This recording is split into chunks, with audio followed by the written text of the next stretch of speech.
Subscribe करें और bell दबाएं ताकि कोई खबर रह न जाए।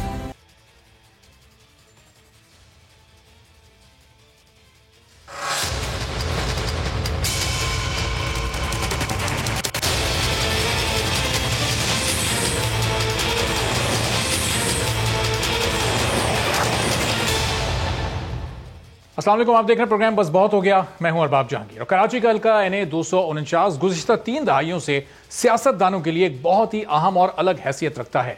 वज़ीर आज़म इमरान खान ने भी पहली बार 1997 में जब इलेक्शन में हिस्सा लिया था तो इसी इलाके का इंतखाब किया था। उस वक्त ये हल्का 184 हुआ करता था। आज के NA 249 और माजी के NA 184 में फर्क सिर्फ इतना है कि आबादी बढ़ने की वजह से नई हल्का बंदियों के बाद कौमी असम्बली की इस नशिस्त को तकसीम कर दिया गया। मगर 24 साल पहले बल्दिया टाउन, मेट्रोविल, मोमिनाबाद के कुछ इलाके, किमाड़ी, सुल्तानाबाद और दीगर इलाकों पर मुश्तमिल कौमी असम्बली का यह हल्का NA 184 था, जहां से इमरान खान ने पाकिस्तान तहरीक इंसाफ के प्लेटफॉर्म से अपनी जिंदगी के पहले इंतखाबात में हिस्सा लिया था। माजी के इस हल्के से पीपल्स पार्टी के बाद मुस्लिम लीग के उम्मीदवार लगातार 2 मरतबा कामयाब हुए थे, मगर फिर यह नशिस्त MQM के पास चली गई थी और 2018 के आम इंतखाबात में तहरीक इंसाफ के फैसल वाडा ने साबिक वजीर आला पंजाब मियां शहबाज शरीफ को एक सख्त मुकाबले के बाद शिकस्त दी और यह सीट अपने नाम की। इस तरह NA 249 4 जमातों के पास रहा है, मगर आज भी इसकी हालत बहुत पसमानदा है। 1997 के आम इंतखाबात का जायजा लें तो उस वक्त भी कौमी असम्बली के माजी के हल्के NA 184 से अहम उम्मीदवारों ने हिस्सा लिया था, मगर नून लीग के मियां एजाज अहमद शफी ने 35,451 वोट लेकर यहां मैदान मारा था, जबकि उनके मुकाबले में MQM के मोहम्मद इरफान खान ने 32,000 से ज्यादा वोट लेकर दूसरी और पीपल्स पार्टी के major general retired Nasirullah Babar ने 23,512 वोट के साथ तीसरी पोजीशन हासिल की थी। 1997 में तहरीक इंसाफ के सरबराह इमरान खान ने यहां से सिर्फ 2,037 वोट हासिल किए थे। NA 249 से इलेक्शन में जीतने और हारने वाले कुछ उम्मीदवारों में वोट का फर्क सिर्फ चंद सौ का रहा है। शहबाज शरीफ NA 249 से 2018 में सिर्फ 723 वोट से शिकस्त उन्होंने खाई थी और 1993 में नून लीग के एजाज शफी ने पीपल्स पार्टी के उम्मीदवार को सिर्फ 266 वोट से हराया था। 1997 में ही एजाज शफी ने दोबारा यहां कामयाबी हासिल की। NA 249 की नशिस्त पर इंतखाबात में हिस्सा लेने वालों में से कुछ का ताल्लुक सिर्फ कराची नहीं बल्कि सिंध से भी नहीं था, जिनमें शहबाज शरीफ, खुद इमरान खान और मेजर जनरल नसीरुल्लाह बाबर भी शामिल हैं। और इसकी वजह यह है कि इस हल्के में मुख्तलिफ सूबों से आकर बहुत सारे लोग बसे हुए हैं और तमाम उम्मीदवारों को उम्मीद थी कि ज़बान, इलाके और बुनियाद पर उन्हें वोट मिलेंगे। तो उम्मीदवारों को वोट तो मिले, मगर वोटर को अब तक वहां पर कुछ नहीं मिल सका है। इस हल्के में पानी सिर्फ हाइड्रेंट्स पर दस्तयाब है, आवाम को ना पानी मिल रहा है और ना ही बिजली। सीवरेज का निजाम भी इस हल्के में बहुत ज्यादा खराब है। सड़कें और गलियां तबाह हाल हैं। वो तब्दीली जिसके लिए 2018 में आवाम ने फैसल वाडा को वोट दिए थे, वो कब आएगी? बल्दिया के हर रिहायशी का यह सवाल आज 3 साल गुजरने के बाद भी अपनी जगह मौजूद है। तो हल्का 249 वो हल्का जहां तहरीक इंसाफ के फैसल वाडा ने साबिक वज़ीर आला पंजाब शहबाज शरीफ को सिर्फ चंद सौ वोटों के मार्जिन से हराकर 2018 में कामयाबी हासिल की। कराची में 2018 के इलेक्शन में तहरीक इंसाफ एक बड़ी जमात बनकर उभरी थी। इलेक्शन कैंपेन में फैसल वाडा ने बल्दिया के वोटर से कई वादे किए थे और उन्हें बहुत से ख्वाब दिखाए थे। इलेक्शन से पहले 1 महीने तक फैसल वाडा बल्दिया में ही रिहाइश पजीर रहे, कुर्सी डालकर कचरे पर बैठे रहे, लेकिन इलेक्शन जीतने के बाद फैसल वाडा 2.5 साल में इस इलाके में एक बार भी नहीं गए। बल्दिया के लिए उन्होंने कोई काम नहीं किया। अब यहाँ की आवाम न सिर्फ फैसल वाडा को ढूंढ रही है, अब वो ज़ाहिर है उनकी नशिस्त खाली होने के बाद अब यहाँ इलेक्शन होना है। बहुत सारे आज़ाद उम्मीदवार भी मैदान में, बड़ी पार्टियों के लोग भी यहाँ पर मौजूद हैं। नून लीग से मिफ्ता इस्माइल साहब यहाँ पर मौजूद हैं, कादिर मंदूखेल साहब पीपल्स पार्टी से हैं, और फिर अमजद आफरीद साहब पाकिस्तान तहरीक इंसाफ के उम्मीदवार हैं। MQM के उम्मीदवार आफ्ताब इकबाल साहब हैं। इसी तरह सैयद इशरत गजाली एडवोकेट साहब आज़ाद उम्मीदवार की हैसियत से इलेक्शन लड़ रहे हैं। तो इनमें से चंद लोग आज हमारे साथ मौजूद होंगे, उनसे इन हल्कों के मसाइल भी जानेंगे। लेकिन हल्के के अवाम इस हल्के के बारे में और इलेक्शन के बारे में क्या कहते हैं, ज़रा ये देख लें, फिर गुफ्तगू का आगाज़ करते हैं। इस बार हम मुस्तफ़ा कमाल को देंगे कि वो बेहतर चॉइस है। नहीं, इलेक्शन से पहले तो बहुत वादे किए थे, पर इलेक्शन के बाद हमने उनको हल्के में देखा ही नहीं है। बिल्कुल कोई काम नहीं हुआ, ना पानी का निज़ाम है, ना सड़कें हैं, कोई चीज़ नहीं, बेहतरी की तरफ कुछ भी नहीं है। इस बार तो बेहतर चॉइस तो मुस्तफ़ा कमाल है। इस बंदे ने इस बल्दिया को बनाया था। फैसल वाडा हो गया, मुस्लिम लीग या पीपल्स पार्टी, जो भी वादे करके गए कोई यहाँ नहीं आया, हमें शक्ल तक नहीं दिखाई। फैसल वाडा साहब जब इलेक्शन कैंपेन चला रहे थे तो हमें वो बर्गर बनाते हुए नजर आए, उसके बाद वो ऐसे गायब हुए कि कभी नजर नहीं आए। शायद हम उसी को वोट देंगे, जो मुस्तफ़ा कमाल साहब को, क्योंकि वो शख्स है जिसने कराची बनाया है। تو یہ اس حلقے کے عوام کی رائے ہے. کچھ لوگ کہہ رہے ہیں مصطفیٰ کمال کو ووٹ دیں گے, کچھ لوگ کنفیوژن کا شکار ہیں, لیکن سب کی متفقہ رائے یہ ہے کہ فیصل واڈا الیکشن جیتنے کے بعد غائب ہو گئے. پیپلز پارٹی سے کسی کو امید نظر نہیں آ رہی. نون لیگ کے بارے میں بھی لوگوں کی ایک عام رائے یہی ہے. اب کچھ آزاد امیدوار بھی اس حلقے سے الیکشن لڑ رہے ہیں. ان میں سے ایک سید عشرت غزالی ایڈوکیٹ صاحب ہمارے ساتھ موجود ہیں, اور قادر مندوخیل صاحب بھی کچھ ہی دیر میں ہمارے ساتھ موجود ہوں گے, امجد آفریدی صاحب بھی ہمارے ساتھ موجود ہوں گے. اور اس حلقے میں اب کیا وہاں کی صورتحال ہے اور کس کے پاس کیا پلان ہے کہ آگے بہتری کیسے ہو سکتی ہے, اور یہ لوگوں کی جو محرومیاں ہیں ان سے آخر لوگوں کو کب نجات ملے گی اور کب وہ تبدیلی کا وہ خواب پورا ہوتے دیکھیں گے جو انہوں نے 2018 میں دیکھا تھا. اسی پر گفتگو کرتے ہیں. عشرت غزالی صاحب بہت شکریہ پروگرام کے لیے, آپ نے وقت نکالا. اب یہ آپ آزاد حیثیت میں الیکشن لڑ رہے ہیں. عام طور پر ہم دیکھتے ہیں پاکستان میں تو بڑی بڑی سیاسی جماعتوں کے ذریعے لوگ الیکشن لڑتے ہیں, ان کے ٹکٹس پر لڑتے ہیں. آزاد امیدوار اور خاص طور پر کراچی کی سیاست میں کیسے کامیاب ہو سکتا ہے, اور پھر اس حلقے کے مسائل کیا ہیں, اور اسی حلقے میں آپ رہتے ہیں, لوگوں کے درمیان رہتے ہیں, کیا وہاں کی صورتحال ہے جو آپ بیان کریں گے؟ تھینک یو ارباب صاحب, آپ نے مجھے موقع دیا, اور آپ کا بہت بہت شکریہ کہ آزاد امیدوار کی کوئی سنوائی ہو رہی ہے. ورنہ آزاد کے حوالے سے کوئی بھی حلقے میں کام کیا جائے تو وہ بینر بھی اکھاڑ لیے جاتے ہیں اور مختلف رخنہ اندازیاں کی جاتی ہیں. دیکھیں, میرا جو پرائم ٹارگٹ یہ ہے, آپ نے علاقے کو تو بتا ہی دیا ہے کہ اس کے ناگفتہ بحال ہے اور تباہ برباد ہو چکا ہے. اب اس پہ تو روشنی ڈالنا محض وقت کو ضیاع کرنے کی بات ہے, لیکن جو ہمیں فارمولہ دینا ہے یا جو ہمیں کوئی پروگرام دینا ہے اس حلقے والوں کے لیے تو وہ میرے پاس ہے.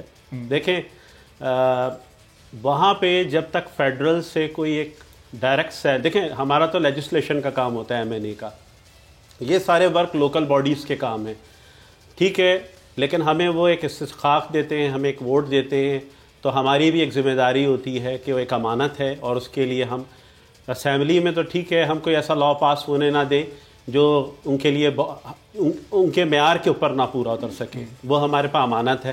لیکن جہاں تک لوکل گورنمنٹ میں اگر ہمیں پینیٹریٹ کرنا ہے تو کوئی پالیسی بنانی ہوگی. میرے پاس جو پالیسی ہے, میں ایجوکیشن پہ ورک کرنا چاہتا ہوں, میں وہاں انصاف کے اوپر ورک کرنا چاہتا ہوں, اور وہاں پہ صحت پہ ورک کرنا چاہتا ہوں ود اپنا ایک فائنینشیل پلان کے ساتھ, کیونکہ بیک بون فائنینشیل ہوتی ہے کسی بھی انسٹیٹیوشن کے لیے. اگر آپ جائیں گے, اب اس حلقے کو اگر آپ اپ گریڈ کرنا ہے تو آپ کو فائنینشیل یا وزڈم یا ویژن کے ساتھ آپ کھڑے ہوں گے. لیکن عوام جو ووٹ دیتے ہیں وہ تو پانی, بجلی اور انفراسٹرکچر کی بنیاد پہ دیتے ہیں. ہم دیکھتے ہیں الیکشن کیمپین میں جب ایک سیاستدان تقریر کرتا ہے تو وہ یہی بتاتا ہے کہ میں آپ کو پانی دوں گا, میں آپ کو بجلی فراہم کروں گا, میں آپ کے علاقے کی سڑکیں بنواؤں گا. الیکشن ہو جاتا ہے, کوئی ایک کینڈیڈیٹ جیت جاتا ہے, اس کے بعد وہ غائب ہو جاتا ہے, جیسے یہاں سے فیصل واڈا غائب ہو گئے تھے. اب یہ الیکشن دوبارہ ہو رہا ہے تو یہ حلقے کے عوام کو پانی کیسے ملے گا, یہ سڑکیں کب ٹھیک ہوں گی, علاقے کا انفراسٹرکچر کب درست ہوگا, اس کا کیا پلان ہے؟ ایک آزاد امیدوار کس کیپیسٹی میں یہ سارے کام کروا سکتا ہے؟ دیکھیے, جب یقین محکم ہو تو آدمی سب کچھ کر سکتا ہے, سبجیکٹ ٹو اگر عوام اگر پذیرائی دے. دیکھیں, میں تو ابھی طفل مکتب ہوں, میں نہیں کہتا کہ میں کوئی بلند بان دعوے کروں یا میں ان کو سبز باغ دکھا دوں, اور نہ میں دکھانا چاہتا ہوں. ریئلٹی یہ ہے کہ جو ممبر پارلیمنٹ ہوتا ہے اس کا ورک لیجسلیشن ہوتا ہے, اس کا لوکل گورنمنٹ سے تعلق نہیں ہوتا. لیکن جو میرا پلان ہے, میرا مینیفیسٹو یہی ہے کہ اس حلقے کے لیے ایک ایسا فائنینشیل کوئی ایسا جنریشن گروپ بنایا جائے جو اس حلقے کو اپ گریڈ کرے. ان کے ایشوز, سوشل ایشوز, پانی, پاور, بجلی کے ایشوز ہیں, روڈ انفراسٹرکچر, یا اسکولنگ ہے, یا کوئی میجر ہاسپٹل نہیں ہے, یا وہاں پہ ڈاگ بائٹنگ کے کیسز ہیں, یا بچے گٹر میں گر رہے ہیں. دیکھیں, بہت سارے ایشوز ہیں وہاں پہ. میں اس علاقے کو بہت گراس روٹ تک گیا ہوں, اور وہاں پہ جتنی بھی پارٹیز آئیں انہوں نے اس علاقے کا اور دھڑن تختہ کر دیا. اب لوگ کہہ رہے ہیں PSP, اب میں نے بھی کل گیا تھا وہاں پہ, میں نے خود اپنی آنکھوں سے بینر دیکھا کہ بلدیہ کے جو فیکٹری کا واقعہ ہوا تھا, حساب دیں مصطفیٰ کمال صاحب, ٹھیک ہے نا. اسی طرح عمران خان بلہ گیا, وہاں پہ 3 سال کیا کیا, گفتم نشستم برخاستم, چلے گئے وہ اپنے گھر پہ. نواز شریف نے 92 کا آپریشن کیا تھا, اس کے بعد بھی ان کو یہاں مینڈیٹ ملا. اب میں سمجھتا ہوں انہوں نے کچھ نہیں کیا. اب رہ گئے پیپلز پارٹی, انہوں نے تو پورے کراچی کو انٹرنیشنل گوٹ بنا دیا. تو اب رہ گئے ہیں ہم آزاد امیدوار. دیکھیں, اگر عوام آزاد کو موقع نہیں دے گی تو وہ اپنے ساتھ, میں سمجھتا ہوں, برا کرے گی. اور مجھے نہیں دیں گے, میں نہیں کہتا کہ آپ مجھے دیں, آزاد بہت سارے ہیں, آپ کسی آزاد کو لائیں اور آزاد کو چنیں, کیونکہ وہ آپ کے مسائل کا حل کر سکتے, اس سے آپ بات بھی کر سکتے.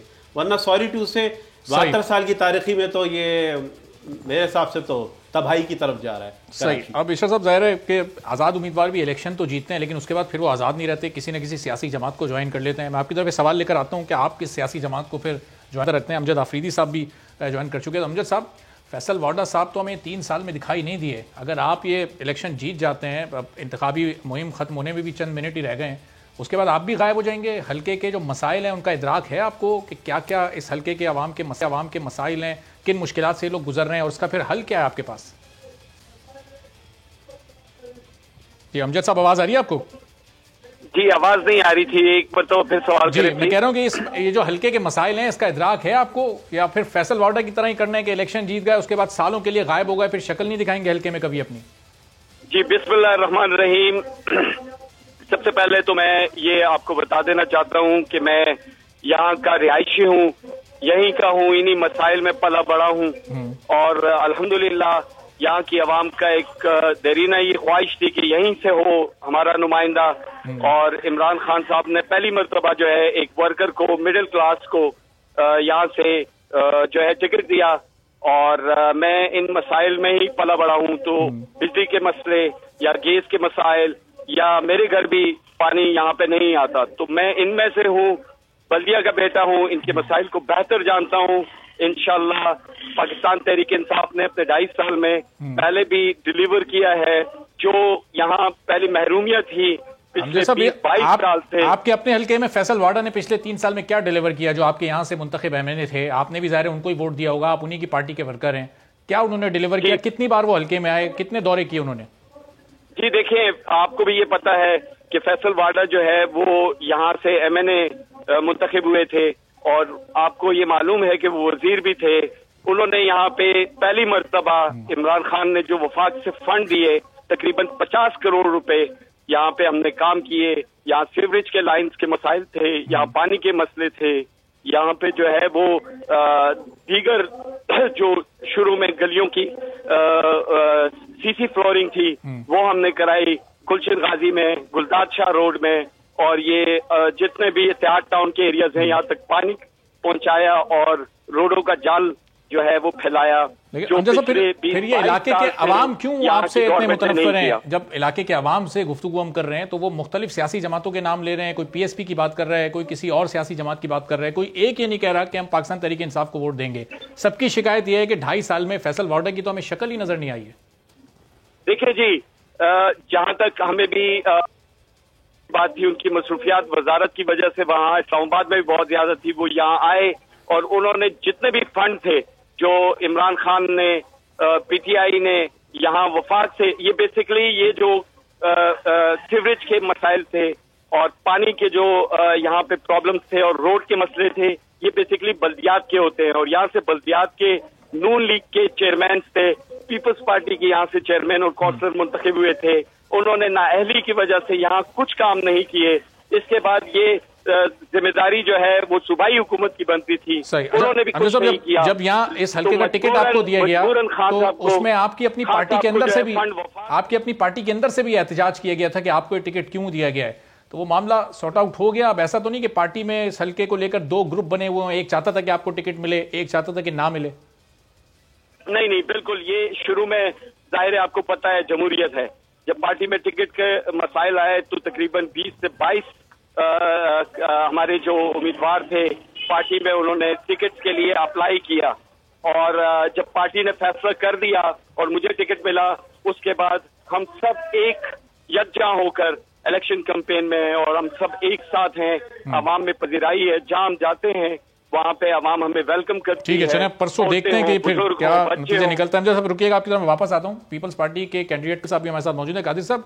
अब लग तो ऐसा रहा था कि पीडीएम मुश्तरका तौर पर ये इलेक्शन लड़ेगी, लेकिन पीपल्स पार्टी और नून लीग में फिर इतनी दूरियां पैदा हो गई। अब मिफ्ता साहब भी इलेक्शन लड़ रहे हैं, आप भी लड़ रहे हैं, एएनपी वाले किसको सपोर्ट कर रहे हैं, उनकी सपोर्ट भी बड़ी इंपॉर्टेंट होगी। तो क्या एक्सपेक्ट कर रहे हैं फिर? पीपल्स पार्टी कहीं किसी मुकाबले पे चलें? कादिर मंदूखेल साहब मौजूद नहीं है, उनसे दोबारा रब्ता करते फिर उनकी तरफ जाते हैं।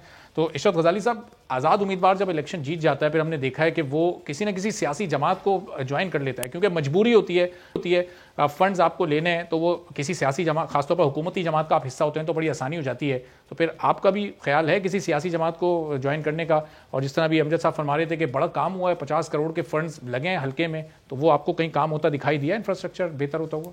دیکھیے میں نے پہلے ہی آپ سے عرض کر دیا تھا کہ علاقے بہت مخدوش حال تباہ ہو چکا ہے، اور یہ عمران خان سے پہلے کی بھی کڑیاں ہیں. اس میں 33 سال MQM کے بھی ہیں اور پیپلز پارٹی کے بھی ہیں، اور یہاں کے میئر جو آئے انہوں نے اس علاقے کو اپنے پولیٹیکل وکٹمائزیشن بھی کیا ہے. تو جہاں تک میں یہ سمجھتا ہوں یہ کہہ رہے ہیں، اب انہوں نے خود ہی کہہ دیا کہ میری والی ہی بات کہہ دی امجد صاحب نے کہ جناب لوکل باڈیز کا کام ہے اور پروونشل میں کوئی اور بیٹھا ہوا ہے. اصل میں سسٹم کا معاملہ ہے، اس سسٹم کو سٹریم لائن ہمیں کرنا ہے. اس سسٹم میں دیکھیں میں نے کسی پارٹی کو ہوتا ہے، پروونشل میں کوئی پارٹی ہوتی ہے، لوکل گورنمنٹ میں کوئی اور پارٹی ہوتی ہے. اب میرا جو ٹارگٹ ہے، میں ٹیلنٹ ہنٹ کے لیے نکلا ہوں. آپ کا چینل بول کا بول والا ہے، تو میں سمجھتا ہوں کہ دیکھیں اگر یہ ابھی لوکل گورنمنٹس میں ہے، اگر یہ ہمیں کوئی ینگ جنریشن اگر مجھے اپروچ کرے تو ہم اس لوکل گورنمنٹ میں کم سے کم انہی کے علاقے کے لوگوں کو پینیٹریٹ کروا دیں جتنی بھی UCs ہیں. پہلا ٹارگٹ تو یہ ہے.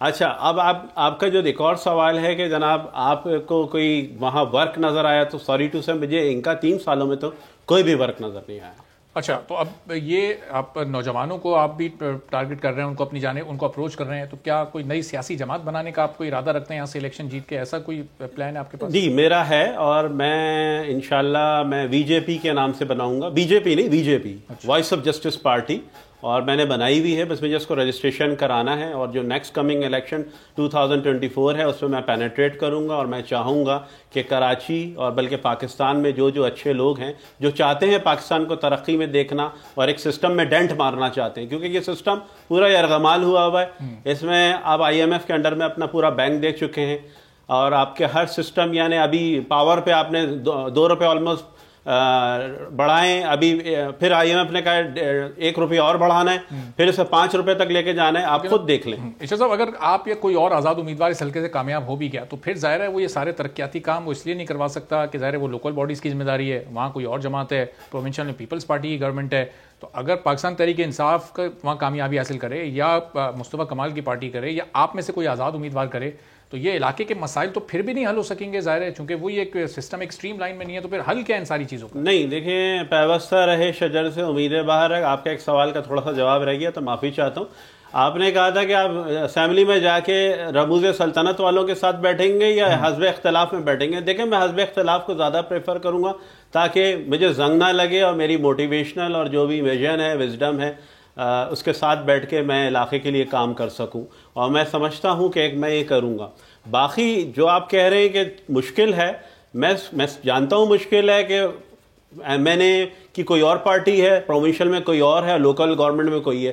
دیٹ از دا ریزن میں کہہ رہا ہوں کہ میں پینیٹریٹ کرنا چاہ رہا ہوں ینگ گنز کو، جو علامہ اقبال کے شاہین ہیں، میں ان کو لانا چاہتا ہوں. مجھے مسئلے صدارت پہ نہیں آنا. انہی میں سے جب لوکل گورنمنٹ میں سے جب وہ سلیکٹ ہو جائیں گے 50 کے قریب، تو ان کو انہی میں سے بیسٹ والوں کو MPs بنانا ہے، پروونشل میں 3 کو، اور انہی میں سے 1 کو MNA بنانا ہے، انہی میں سے 1 کو سینیٹر لے کر آنا ہے. دیکھیں فارمولہ میں نے بنایا ہے، اور لیکن سبجیکٹ ٹو میں کسی بھی باڈیز کے NGOs کے ساتھ یا کسی بھی ایسے ٹائکون کے ساتھ، کوئی بزنس ٹائکون، کوئی اس علاقے کے لیے فائنینشیل ایک سسٹم بنانا چاہ رہا ہوں تاکہ وہ گورنمنٹ سے بھیک نہ مانگے. وہ اپنے جیسے جوچے آئیڈیا ہے نا، سیلف ریلائنس اسٹینڈ اپ، تو self reliance on your shoulder, وہ میرا آئیڈیا ہے. میں اس کو انٹروڈیوس کرانا چاہ رہا ہوں کہ اپنے سیلف کانفیڈنس کے اوپر آپ کھڑے ہو اور کسی کو بھیک نہ مانگیں. صحیح.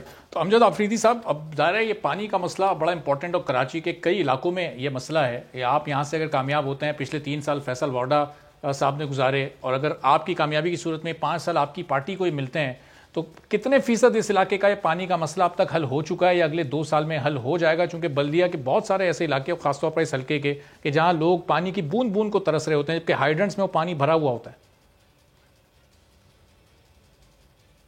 جی امجد صاحب، آواز آ رہی ہے آپ کو؟ جی دیکھیں بہت شکریہ. میں خود پروگرام میں تھا آج، آخری دن ہے.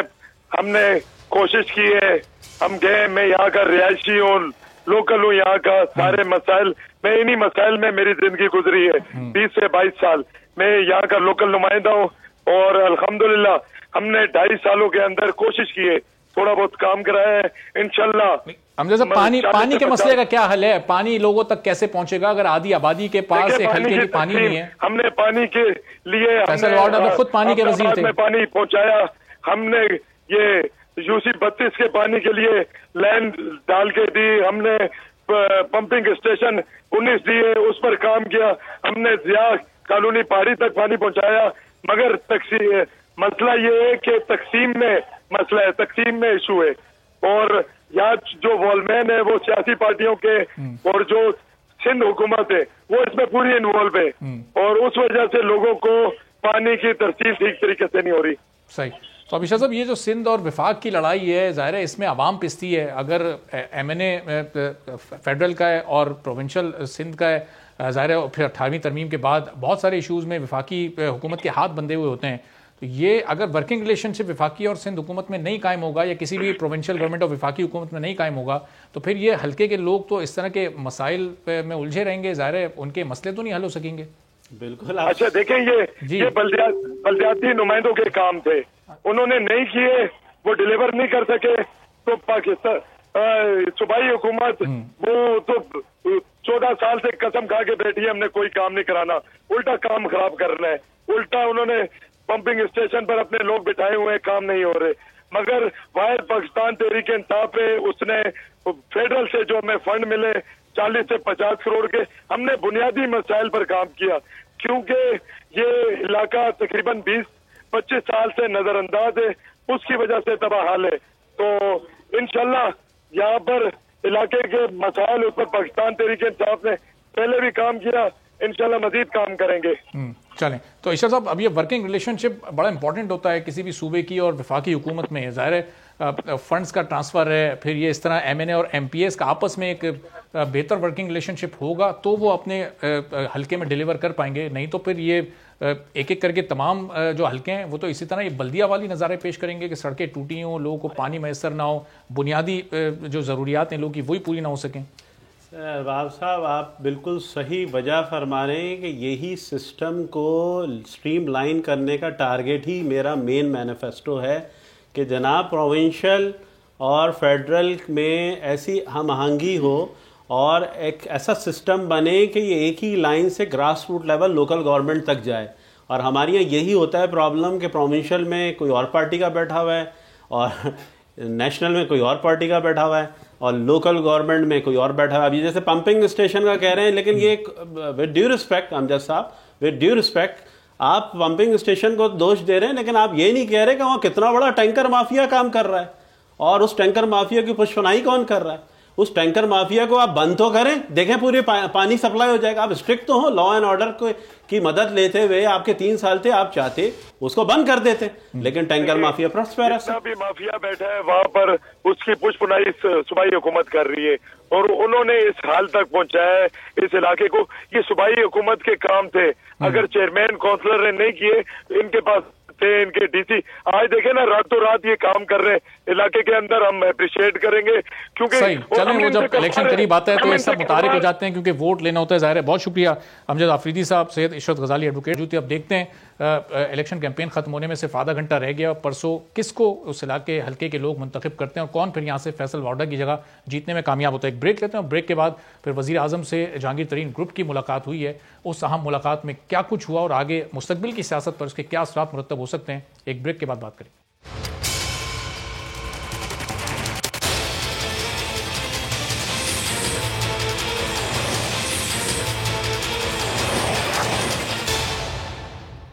प्रोग्राम में एक बार फिर आपको खुशामदीद कहते हैं। और हम अक्सर हुकूमती वजीरों से ये सुनते रहते हैं कि नून में से शीन निकल रहा है, मीम में से शीन निकल रहा है, नून लीग कमज़ोर हो रही है। लेकिन हुकूमती जमात की इस वक्त की अपनी मौजूदा सूरत हाल देख कर कभी कभी ऐसा लगता है कि पाकिस्तान तहरीक इंसाफ एन में से यानी पाकिस्तान तहरीक इंसाफ में से जीम निकलने वाला है। और अगर ऐसा हुआ तो ज़ाहिर है ये बड़ा शदीद तरीन झटका और धचका हुकूमती जमात को होगा। आज वज़ीर आज़म से मुलाकात से पहले जहांगीर तरीन के तमाम हामी अरकान उनके अपने घर पर जमा हुए, क्योंकि आज ये अहम मुलाकात वज़ीर आज़म से उनकी हुई है। और वज़ीर आज़म से मुलाकात में कौन कौन सी बातें बनवानी है, कौन कौन से मुतालबात उनके सामने रखने हैं, इसकी भरपूर तैयारी की गई और बाकायदा तौर पर एक ड्राफ्ट भी तैयार किया गया जिसको वज़ीर आज़म के सामने रखना था। मीटिंग में तय किया गया कि वज़ीर आज़म से मुलाकात में अपने तमाम तहफ़्फ़ुज़ात کھل کر سامنے رکھے جائیں گے. گو کہ جہانگیر ترین خود اس ملاقات میں موجود نہیں تھے اور ان کے حامی ارکان نے وزیر اعظم سے یہ ملاقات کی ہے. پھر وزیر اعظم سے یہ ملاقات ہوئی اور تمام ارکان نے جو مطالبات تھے وہ وزیر اعظم کے سامنے رکھے, جس میں کہ وزیر اعظم سے جہانگیر ترین کے کیسوں میں شہزاد اکبر کو الگ کرنے اور جوڈیشل کمیشن ان کیسز پر بنانے کا مطالبہ کیا گیا.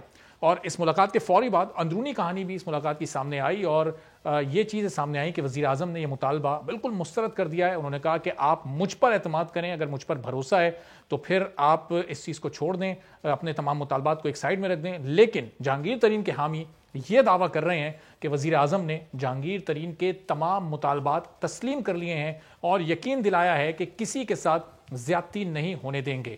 اب ایک طرف جہانگیر ترین کے سپورٹر ممبر پارلیمنٹ یہ دعویٰ کر رہے ہیں کہ ان کے مطالبات مان لیے گئے ہیں, اور پھر دوسری طرف وفاقی وزیر اطلاعات فواد چودھری ہیں جو ظاہر حکومت کی ترجمانی کرتے ہیں, وہ کچھ اور ہی بتا رہے ہیں اور وہ کہہ رہے ہیں کہ وزیر اعظم نے جہانگیر ترین کے حامیوں کو واضح کر دیا ہے کہ ایف آئی اے کو نہیں روکا جائے گا, بلکہ جو پارٹی انصاف اور احتساب کے نام پر وجود میں آئی ہے وہ اپنے اور دوسروں کے لیے انصاف کے دور معیار نہیں رکھ سکتی, اور جس طرح دیگر لوگوں نے ٹرائل کا سامنا کیا ہے ویسے ہی پارٹی کے باقی لوگوں کو بھی کرنا ہوگا. فواد چودھری نے ساتھ ہی یہ بھی بتا دیا ہے کہ وزیر اعظم کی جہانگیر ترین کے ساتھ کوئی ملاقات طے نہیں پائی ہے, اور یہ صورتحال ظاہر ہے کہ چند دنوں کی نہیں ہے. اس کا آغاز اس وقت ہوا تھا جب شوگر کمیشن وزیر اعظم کی جانب سے بنایا گیا, اس کے بعد اس کی رپورٹ سامنے آئی تو اس میں جہانگیر ترین کا نام بھی سامنے آیا.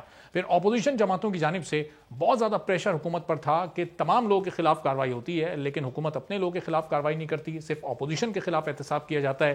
جہانگیر ترین صاحب کا احتساب کیوں نہیں کیا جاتا؟ پھر سب نے دیکھا کہ کس طرح جہانگیر ترین عدالتوں میں پیش ہو رہے ہیں, ان پر اور ان کے بیٹے پر ایف آئی آرز کاٹی گئی ہیں, اور اس پر پھر ان کا جو رد عمل سامنے آیا اور ان کے ہم خیال لوگ کس طرح سے حکومت کے سامنے آ کر کھڑے ہو گئے اور انہوں نے اپنے مطالبات بتائے. حکومت کو یہاں تک دھمکی دی کہ اگر وزیر اعظم نے اس ملاقات کی حامی نہ بھری, ان کے مطالبات نہ سنے تو پھر وہ اپنا آگے کا لاہے عمل بتانے پر مجبور ہو جائیں گے. اور ظاہر ہے کہ حکومت کو ایسا لگا اور عام تاثر بھی یہی تھا کہ وہ لاہے عمل یہ ہوگا کہ شاید یہ تمام کے تمام لوگ پاکستان تحریک انصاف کو چھوڑ جائیں گے. گو کہ بظاہر یہ تمام لوگ یہی کہہ رہے تھے کہ ہم اپنی جماعت کو چھوڑیں گے نہیں, ہم پاکستان تحریک انصاف کے لوگ ہیں, لیکن یہ ایک گروپ مخصوص وقتوں میں اور مخصوص لوگ آپس میں ملتے رہے, جہانگیر ترین کو اپنی حمایت کا یقین دلاتے رہے. چونکہ 2018 میں ان لوگوں کو جہانگیر ترین نے جمع کر کے پاکستان تحریک انصاف کی حکومت بنانے میں اس وقت اہم کردار ادا کیا تھا, تو اب یہ لوگ مکمل طور پر جہانگیر ترین کے ساتھ ہیں, ان کی حمایت کر رہے ہیں. اور اب وزیر اعظم نے اسی دباؤ کے تحت ان سے ملاقات کی حامی بھی بھری, اور خود جہانگیر ترین نے بھی اس بات کا وضاحت کی تھی اور اس بات کا اعتراف کیا تھا کہ اسلام آباد سے اب ٹھنڈی ہوائیں چل رہی ہیں اور آگے چل کر لگتا ایسا ہے کہ معاملات بہتر ہو جائیں گے. تو اب اگر کیا معاملات بہتر ہو جاتے ہیں تو پھر اپوزیشن یہ شور مچائے گی کہ کیا جہانگیر ترین کو این آر او مل گیا ہے, جو مطالبات وزیر اعظم کے سامنے آج ملاقات میں رکھے گئے کیا وہ مطالبات وزیر اعظم نے مان لیے ہیں. وزیر اعظم کی جانب سے تو بظاہر یہ کہا گیا کہ آپ مجھ پر اعتماد رکھیں. اکثر و بیشتر وزیر اعظم اور ان کی جماعت یہ بتاتی رہتی ہے کہ احتساب کے ادارے آزاد ہیں, وہ کسی کو فورس نہیں کر رہے, وہ کسی کو کوئی ہدایت نہیں دیتے, کوئی مداخلت نہیں کرتے بقول ان کے جس طرح کے ماضی کے حکمران کرتے آئے ہیں. لیکن جہانگیر ترین اور ان کے حامی اور ان کے ایک بڑے قریبی رہنما راجہ ریاض مختلف مواقع پر یہ کہتے رہے کہ جہانگیر ترین کے خلاف یہ کارروائی کسی کی ہدایت پر ہو رہی ہے, کسی کی خواہش پر ہو رہی ہے, اور وہ چاہتے ہیں کہ فری اینڈ فیئر ٹرائل ہو. وہ یہ نہیں چاہتے کہ ٹرائل رک جائے, وہ چاہتے ہیں کہ احتساب کا عمل چلتا رہے لیکن فری اینڈ فیئر ٹرائل ہو اور اس میں کسی کی ہدایت یا کوئی مداخلت نہ ہو. تو اب ایسا کون ہے؟ یہاں تک الزام لگا کہ پاکستان تحریک انصاف کے اندر سے ہی جہانگیر ترین اور عمران خان کو دور کرنے کے لیے سازشیں ہو رہی ہیں. تو یہ سازشی کون ہے؟ آخر اس سازشی سے متعلق کیوں بات نہیں کی جا رہی؟ آج کی ملاقات میں یہ تمام نکات نہیں ڈسکس ہوئے. کیا وزیر اعظم نہیں جاننا چاہتے کہ اگر کوئی سازش کر رہا ہے جہانگیر ترین کے خلاف تو کون کر رہا ہے؟ اور خود راجہ ریاض اور جہانگیر ترین کیا یہ نہیں جاننا چاہتے کہ اگر پارٹی کے اندر سے ہی ان کے خلاف کوئی گروپ کام کر رہا ہے تو وہ کیوں کر رہا ہے اور اس کا مقصد کیا ہو سکتا ہے؟ جب وہ یہ بات کرتے ہیں کہ انتقامی کارروائی ہو رہی ہے تو آخر کس چیز کا انتقام جہانگیر ترین سے لیا جا سکتا ہے یا لیا جا رہا ہے؟ چونکہ انہوں نے تو حکومت بنانے میں پاکستان تحریک انصاف کی مدد کی تھی. اس وقت وہ جس آزاد امیدوار اور کچھ مختلف جماعتوں کے لوگوں کو منا کر تحریک انصاف میں شامل کروا سکتے تھے وہ انہوں نے کیا بھی تھا, کروایا بھی تھا. پھر آخر ان سے انتقام کیوں لیا جا سکتا ہے؟ خود جہانگیر ترین وزیر اعظم کے بہت ہی قریب ترین دوست بھی رہے ہیں. ماضی میں وزیر اعظم بڑا اعتماد جہانگیر ترین پر کیا کرتے تھے, لیکن جب سے شوگر کمیشن کی رپورٹ میں جہانگیر ترین کا نام سامنے آیا اس کے بعد آہستہ آہستہ یہ دوریاں پیدا ہونا شروع ہوئیں, اور اس کے بعد پھر پاکستان تحریک انصاف کی فیصلہ سازی میں جہانگیر ترین کا جو عمل دخل تھا وہ بھی بہت حد تک محدود ہوا، بلکہ ایک موقع ایسا آیا کہ جہانگیر ترین علاج کرانے کے لیے ملک سے باہر چلے گئے، اور اس وقت بھی اپوزیشن جماعتوں نے بہت شور مچایا کہ حکومت نے جہانگیر ترین کو NRO دے دیا ہے اور ان کو باہر بھیج دیا گیا ہے، لیکن پھر وہ واپس آئے اور اب اپنے کیسز کا بھی وہ سامنا کر رہے ہیں، حکومت سے احتجاج بھی کر رہے ہیں، آج یہ ملاقات بھی ہو گئی ہے۔ اب دیکھنا یہ ہے کہ آگے کیا جہانگیر ترین کی وزیر اعظم سے خود کوئی ملاقات ہو پاتی ہے یا نہیں ہو پاتی، اور آج جو ملاقات ہوئی ہے اس نتائج نکلتے ہیں کیا جہانگیر ترین اپنے خلاف ہونے والی کارروائی پر مطمئن ہو پاتے ہیں، وزیر اعظم ان تمام اراکین کو مطمئن کر سکیں یا نہیں، یا پھر کچھ دن کے بعد یہ اپنے آگے کے لائحہ عمل کا اعلان کریں گے۔ ایک بریک لیتے ہیں اور بریک کے بعد جب واپس آئیں گے تو کرونا وائرس کی تیسری لہر انتہائی خطرناک ہو چکی ہے، اس کے اثرات بہت خوفناک ہیں، تھیلیسیمیا کے مریض بہت سارے بچے اس کے اثرات سے محفوظ نہیں رہ پا رہے، ان کو جو بلڈ کی فراہمی ہے وہ متاثر ہو رہی ہے، کیسے ہو رہی ہے اور یہ کیوں ضروری ہے، اس پر کیا کچھ ہو سکتا ہے، ایک بریک کے بعد اس پر بات کریں گے۔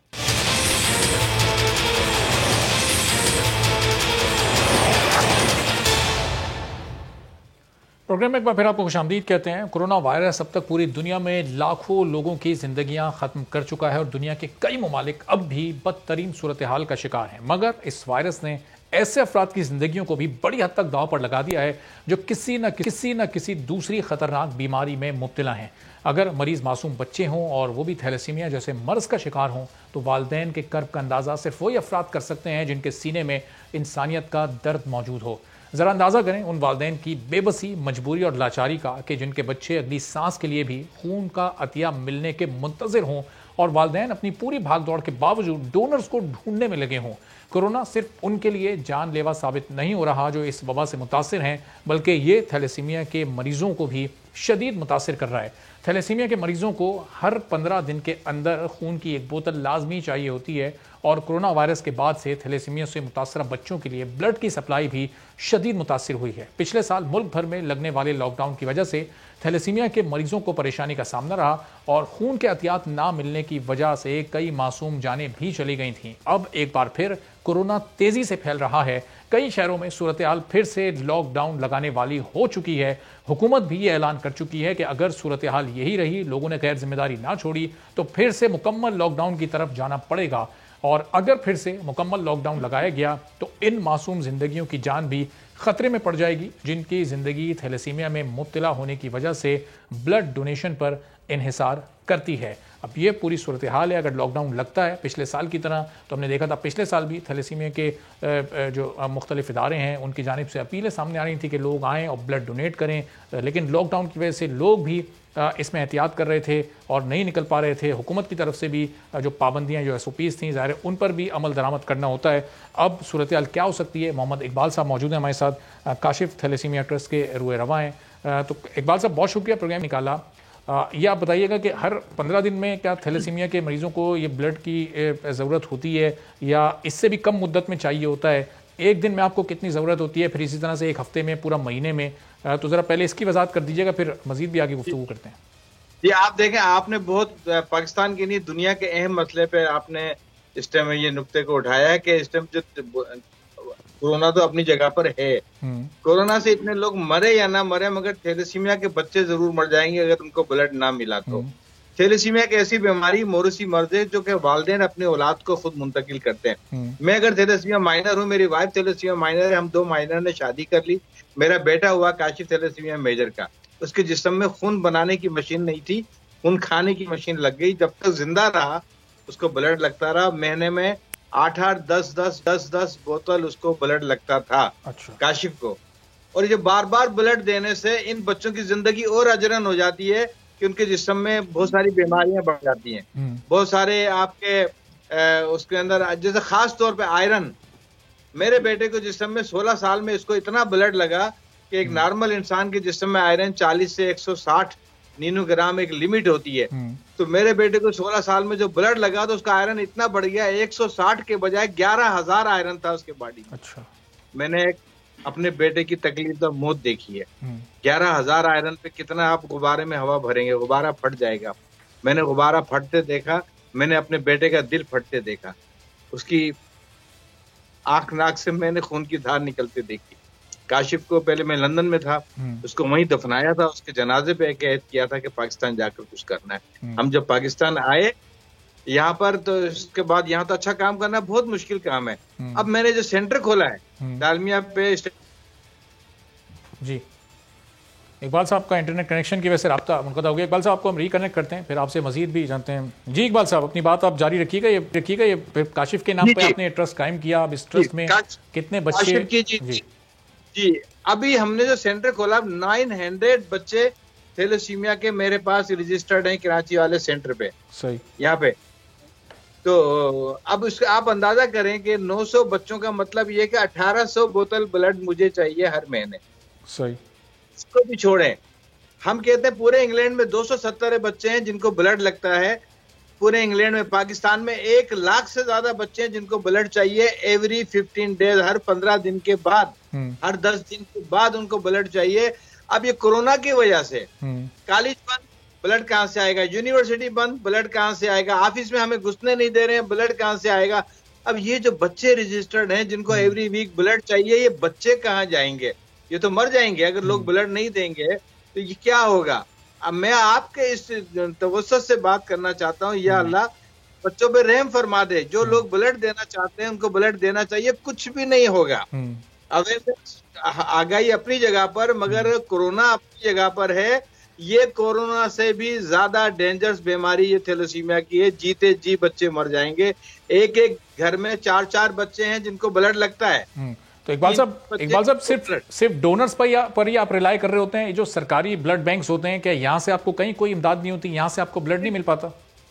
नहीं, सरकारी ब्लड बैंक समझो पाकिस्तान में फिर लंबी बात हो जाएगी। नहीं आप करें, आप बताएं। बिल्कुल देखिए, आप ये देखें, मैं खुल के बात कर रहा हूँ जी। सरकारी ब्लड बैंक कोई नहीं है, आप कोई नहीं है ना। आप चाहे सिविल में चले जाएं, चाहे जिन्ने में चले जाएं, कहीं भी चले जाएं, आया कि हमें इंडस में से भी, अल खिदमत वालों से भी वो स्क्रीनिंग के चार्जेस देख के ब्लड हमें लेना। इकबाल साहब आप ये कह रहे हैं कि सरकारी ब्लड बैंक ही नहीं है, या नाम के सरकारी ब्लड बैंक तो मौजूद हैं, उन बैंक्स में ब्लड मौजूद नहीं है?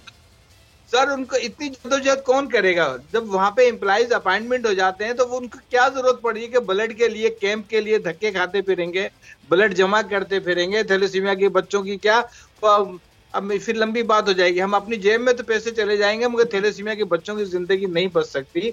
ये प्राइवेट सेक्टर जो भी काम कर रहा है इस वक्त थैलेसीमिया पे, प्राइवेट सेंटर काम कर रहा है। जैसे मुझे एक लगन थी कि मेरे बेटे नहीं जी सका, मगर इतने बच्चे हजारों काशिफ हैं, इनकी जिंदगी बचानी है।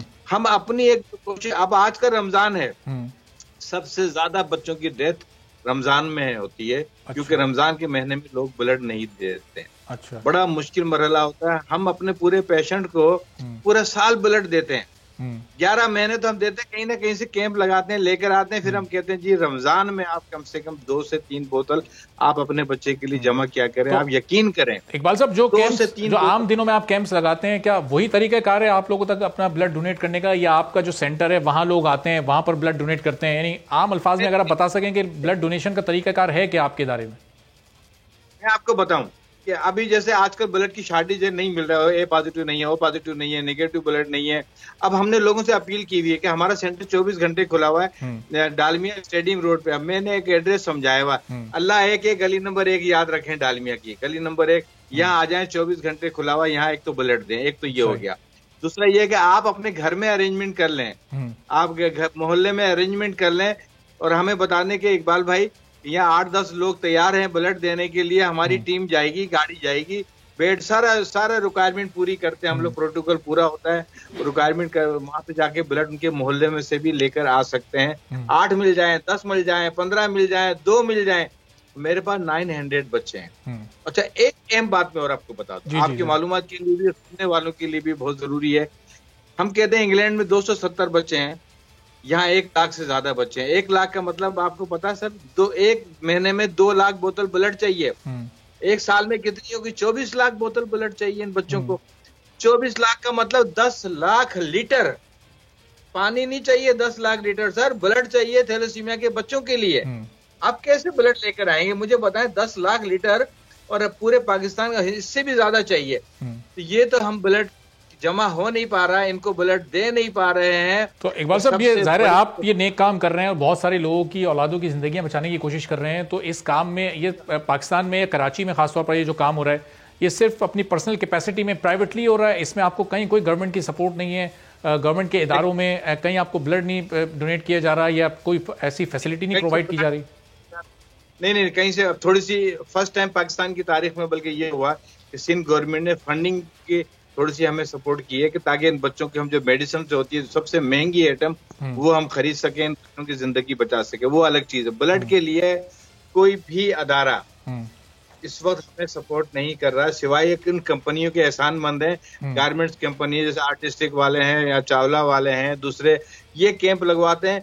अब रमजान में रोजे रखते हैं तो लोग कहते हैं हमारे तो रोजा है, सही हम कैसे देंगे? तो अब क्या करते हैं कि जैसे एक कंपनी ने कहा कि हम नूरियाबाद की कंपनी के अंदर आपको वो लगवा के देते हैं, वहां लोग रोजे कम रखते हैं। या चर्च में लोग रोजे नहीं रखते, वहां से कुछ ब्लड मिल जाता है। मंदिर में लोग, अब इसमें हिंदू और मुसलमान का ब्लड का चक्कर तो है ही नहीं, ये तो जान बचाने का चक्कर है ना खाली ये तो यहाँ पे भी ये जगहों को हमें देखना पड़ता है कि शिजावल अच्छा, ये 900 बच्चों को आप ब्लड लगा रहे हैं महीने में 2 बार, हर एक को 2 बोतलें लग रही हैं, ये मुकम्मल तौर पर ये पूरा प्रोसेस फ्री ऑफ कॉस्ट होता है? नहीं, जो बच्चे आपके पास रजिस्टर हैं वो ये पूरा अपना इलाज, ये ब्लड की जो फराहमी ये मुफ्त में ले रहे हैं?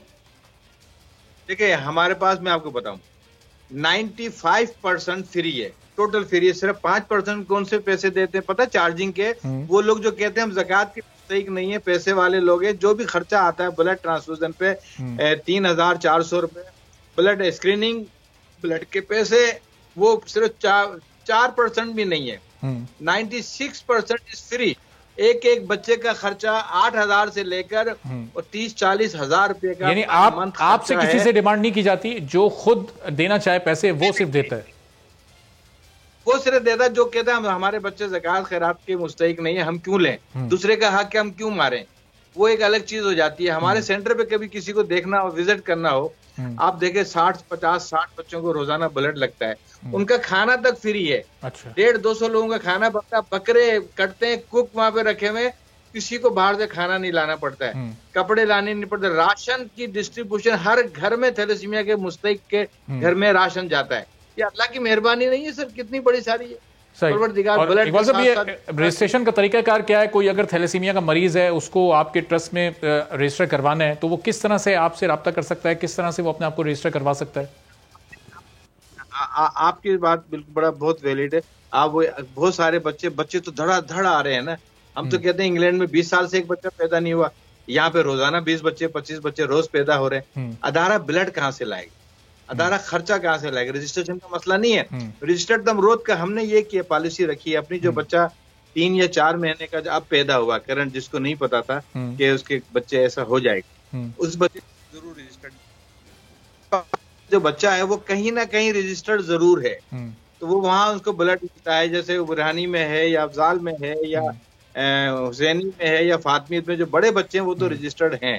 जो छोटे बच्चे जो हैं 3-4 महीने वाले, उसको इस वक्त कोई अदारा रजिस्टर्ड नहीं कर रहा। अच्छा। वजह ब्लड नहीं है, बात पैसे की नहीं आ रही है, दवाओं की किसी चीज की भी नहीं आ रही है। तो इकबाल साहब अभी नई रजिस्ट्रेशन फिर आपके इदारे ने भी बंद की हुई है, आप भी अभी नई रजिस्ट्रेशन नहीं कर रहे? बंद की तो कहानी है ही नहीं ना। ये जो 900 बच्चों को लग रहा ब्लड, तो ये बंद तो नहीं हुआ, ये चल रहा। मगर जो बच्चे आ रहे हैं ना, छोटे बच्चे जो 3-4 महीने वाले, 5 महीने वाले, हम जी ठीक है, चलें, बहुत बहुत शुक्रिया। मोहम्मद इकबाल साहब मौजूद थे, काशिफ थैलेसीमिया ट्रस्ट को ये चलाते हैं, जहां 900 बच्चों के लिए ये महीने में 1800 बोतलों का इंतज़ाम करते हैं। और इस वक्त इनकी अपील है कि लोग इनके सेंटर जाएं और ब्लड डोनेट करें। अगर इनके सेंटर नहीं जा सकते, अपने घर में इसका एहतमाम करें, इनसे सिर्फ रब्ता करें और इनसे रब्ता करके फिर इनकी गाड़ी को अपने घर मंगवाएं और वो ब्लड इनको डोनेट करें, ताकि उन बच्चों की ज़िंदगियों को बचा सके। ये रमज़ान का महीना है, इस रमज़ान में हम रोज़ा रखते हैं और रोज़े को जिस्म की ज़कात कहा जाता है, लेकिन सिर्फ रोज़ा जिस्म की ज़कात नहीं होता, बल्कि ये खून देना भी एक इंतहाई नेक काम है और ये भी जिस्म की ज़कात है। इससे रोज़ेदार की सेहत पर भी असर नहीं पड़ता, बल्कि सेहत पर मुस्बत असरात मुरतब होते हैं। और अगर लॉकडाउन भी लग जाता है तो अपने घर में मोहल्लों की सतह पर कोई ऐसा इंतज़ाम ज़रूर करें कि ये सैकड़ों और हज़ारों की तादाद में जो ये बच्चे हैं, इनकी जानों को भी बचाया जा सके। और मोहम्मद इकबाल साहब को जितना खिराज तहसीन पेश किया जा सके वो कम है कि इतना नेक काम ये कर रहे हैं, और ऐसे में आम लोगों को बढ़ चढ़कर इनकी मदद करनी चाहिए और इन्हें ब्लड डोनेट करना चाहिए। आज के प्रोग्राम से इजाज़त दीजिए, अल्लाह हाफ़िज़।